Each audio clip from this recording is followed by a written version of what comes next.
Well, hello and welcome to another fun-filled edition of Adam's Music Box, where today is the anniversary of the release of the film Purple Rain. Now, it was Purple Rain that really proved that in terms of R&B and pop music, Prince really did own the 80s. And it's really interesting because just the other day we were talking about Peter Gabriel's Sledgehammer and how even though that had all of the sonic trappings of that very unique 80s sound, it withstood the test of time. Now, Prince, we need to look at from a different point of view. Obviously, Prince's debut was in the late 70s, but it was the 80s that Prince really owned for so many reasons. He created an image that was a break from the past. It was really an image all of his own. And his production style, his arrangements, the instruments he used, quintessentially 80s, the cutting edge polyphonic synths of the time, 808s, gated drum sounds, other drum machine sequencers, samplers, a production that was really mid range heavy, all of these things that were sort of quintessentially 80s. And Prince had so much success in that decade, he even became part of the political landscape. First, he did it intentionally by penning a song called Ronnie Talk to Russia, which weirdly Ronnie eventually did, even though I don't think he was a Prince fan. For those who don't know what I'm talking about, Ronnie Talk to Russia was a reference to the Cold War and then President Reagan saying that Russia, the Soviet Union, as it were, was an evil empire, and that Prince was saying they should talk to one another rather than go to war, and that kind of eventually happened.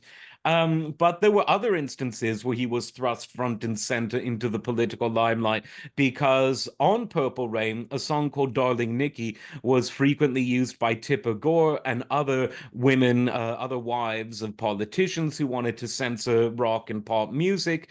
That song was used as an example of just how filthy music had become. And Prince never really discussed the matter publicly. He kind of let the issue lie, but others ended up taking up this cause of music censorship despite that. The most famous three of which were Frank Zappa, Dee Snider of Twisted Sister, and John Denver, all three of whom appeared before a Senate committee hearing on censorship. Donny Osmond also talked about it. He was very pro free speech, even though the censors were never really after him, he having squeaky clean music. He probably never even thought about some of the stuff that Prince was singing about, but there you go. Prince built this enigmatic character. On the one hand, he was flamboyant, he was very open, he was very in your face. But on the other hand, he was very mysterious. The wider world knew this image of Prince, but no one really knew the real Prince. But in terms of the music, both on the Purple Rain soundtrack and on all of the albums, literally all of the albums he did in the 80s, the hits just kept on coming. If you listen to radio long enough, any time in the 80s, a Prince song would probably come up every couple of hours, if not every hour. And in some cases and on some stations, you'd probably hear a Prince tune twice in an hour. The song When Doves Cry is an absolute masterpiece. You get to hear just how good of a guitar player Prince was, because that again, this sort of mid-range heavy production style of 80s synth pop. And in Prince's case in particular, he didn't take sort of these long, extended guitar solos the way that sort of dad rockers, as they're now called, would do. So while you could definitely tell that Prince was a great guitar player, it was really in his live shows, both at the time and after, that you could see, wow, this guy is not just a pop star who likes pushing the envelope and knows how to write a great song. He is a super, super talented guitar player. And many live videos have come up since, including an infamous one of him covering While My Guitar Gently Weeps at a tribute concert to George Harrison and just stealing the show.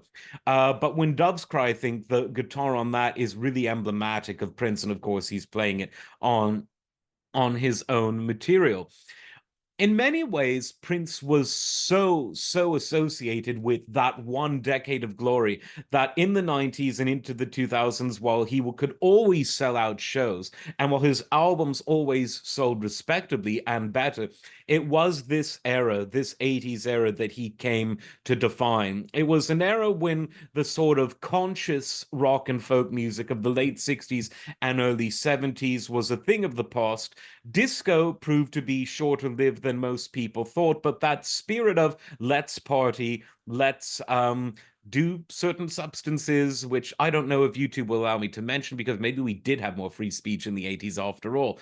Tipper Gore. And that sort of lifestyle, Prince was all about let's have fun.